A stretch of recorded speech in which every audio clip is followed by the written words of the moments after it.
Inggris, Kanada, dan Australia resmi mengakui Palestina pada Minggu 21 September 2025.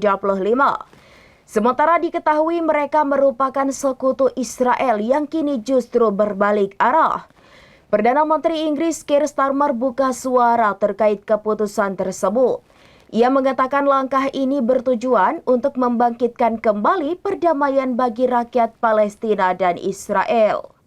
So today, to revive the hope of peace and a two-state solution, I state clearly, as Prime Minister of this great country, that the United Kingdom formally recognizes the state of Palestine.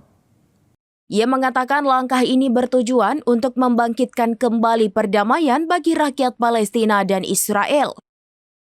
Kemudian Perdana Menteri Australia Anthony Albanese menegaskan keputusan negaranya merupakan bentuk pengakuan terhadap aspirasi sah dan lamar rakyat Palestina. Menanggapi hal itu, Perdana Menteri Israel Benjamin Netanyahu mengaku kecewa lantaran sekutunya mengakui Palestina. Ia mengklaim pengakuan itu sebagai hadiah absurd untuk terorisme.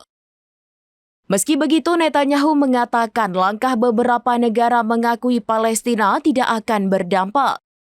Netanyahu menegaskan tidak akan ada negara Palestina yang didirikan di sebelah barat Sungai Yordan. Bahkan ia menjamin operasi di wilayah tersebut justru akan semakin diperluas.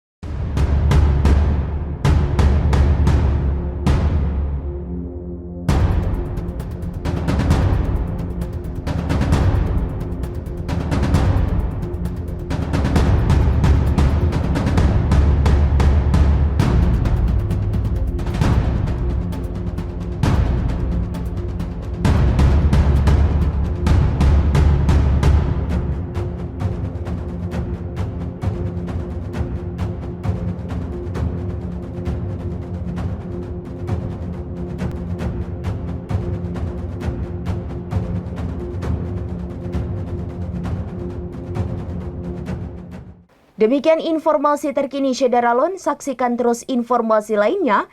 Jangan lupa like dan share seluruh akun serambinews.com. Download Tribun X sekarang, menghadirkan lokal menjadi Indonesia.